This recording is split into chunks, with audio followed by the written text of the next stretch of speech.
एक लंबे समय पहले एक गांव में आनंद, उसके माता पिता जानकी और रमैया, उसकी पत्नी नर्मदा और उसके बेटे नानी के साथ एक छोटे घर में रहता था। आनंद नौकरी करके आए हुए पैसों से अपना घर चलाता था।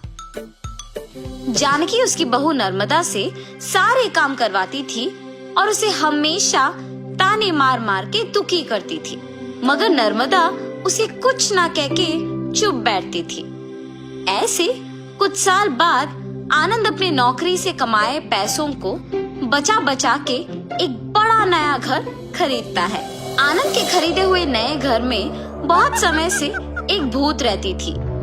ये बात आनंद को नहीं पता था और इसीलिए वो घर खरीदता है और उसके आसपास खाली रहने के कारण दिखने में बहुत शांत सा माहौल था और जानकी में कोई बदलाव नहीं आया।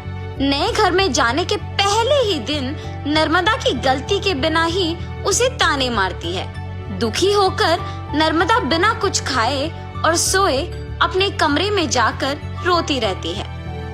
तब उस घर में मौजूद भूत नर्मदा को रोते हुए देख उसके पास आती है।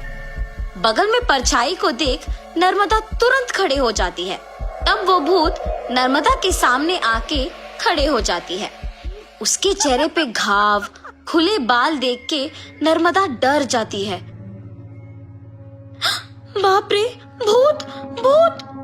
डरो मत, मैं तुम्हें कुछ नहीं करूंगी। तुम हमारे घर में क्यों आई हो? तुम लोग ही मेरे घर आए। ये तुम्हारा घर है?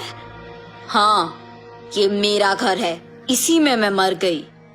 मेरे मरने के बाद ही तुम लोग यहाँ आए। ऐसे कह के अचानक नर्मदा में घुस जाती है। हा हा हा! ऐसे हंसते हुए सो जाती है। सुबह उठ के जब जानकी देखती है कि सारा काम वैसे का वैसे ही रह गया, तब नर्मदा नर्मदा बहुत बार बुलाने के बावजूद जब वो नहीं आती है तो जानकी ही उसके पास जाती है। हाँ, तुम अब तक उठी नहीं? नर्मदा नर्मदा उठो! जानकी पास आके बुलाने पर नर्मदा जाग उठती है। उसकी आंखें बहुत लाल और डरावना दिखने के बावजूद जानकी उस पर ज्यादा ध्यान नहीं देती है। उठ गई? जाओ जाके सारा काम करके चाय बना के लाओ। मेरे ही सामने जोर से बात करके मुझे काम करने के लिए कह रही हो? ये कह के उसका हाथ जोर से पकड़ लेती है। नहीं, तुम कुछ मत करो। आज से सारा काम मैं ही करूंगी, मुझे छोड़ दो। जाओ जाके सारा काम करो। ठीक है ठीक है। ऐसे कह के जल्दी से सारे काम खत्म करती है। ये क्या सच में मेरी बहू है?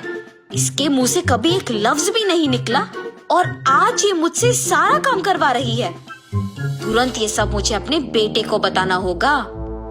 और ऐसे अपने बेटे को सब सच बताती है। तब वो कहता है, जितना भी गुस्सा क्यों ना हो, ऐसे तो नहीं कहते हैं माँ। आप अगर उससे अच्छे से पेश आएंगे तो वो भी अच्छा ही रहेगी। उसके बारे में क्या मुझे नहीं पता?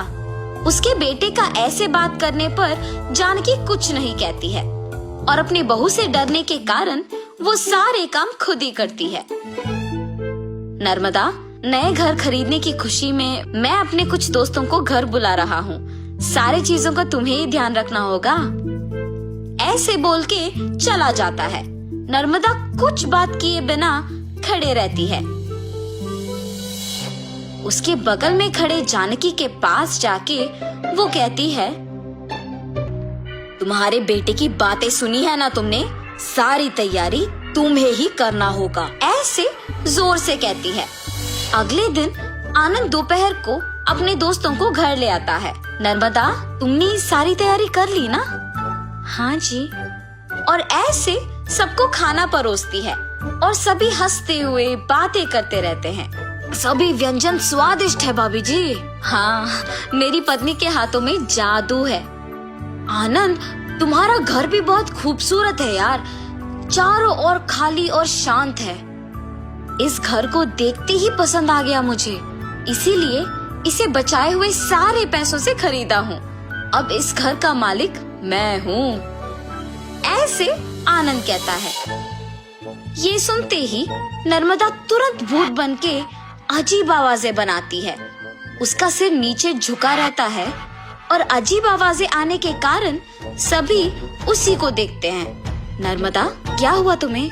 नर्मदा अचानक अपना सिर ऊपर करती है और क्या इस घर का मालिक तुम हो? मैं हूँ इस घर की मालकिन। ऐसे उसे घूरने पर आनंद अचानक हवा में ऊपर उड़ने लगता है। नहीं, ये तुम्हारा ही घर है, मुझे छोड़ दो। ऐसे कहने पर आनंद को नीचे छोड़ देती है। ये सब देख के घर के सारे मेहमान भूत भूत कह के वहाँ से भाग जाते हैं। नर्मदा जैसे उसे कुछ पता नहीं है अपने कमरे में जाके सो जाती है। आनंद, कम से कम अब मेरी बातों का यकीन करोगे तुम? तुम्हारी पत्नी में भूत घुसी है, भूत। देखो आज उसने क्या कर दिया। हाँ माँ, अब हम क्या करें? एक मांत्रिक को बुलवाना ही पड़ेगा। हाँ ठीक है माँ, कल उसी के पास जाएंगे। और ऐसे जब सब बैठे हुए थे, नर्मदा आती है और सभी डर जाते हैं। तब उन्हें देख कहती है, क्यों सब मुझे देख के डर रहे हैं? क्या हुआ तुम सबको? कुछ नहीं। अब आप तो कुछ भी कर सकते हो ना। क्या करना है मुझे? मैं जो बोलूँगा तुम नहीं कर पाओगी। मैं नहीं कर पाऊंगी? पहले बोलो।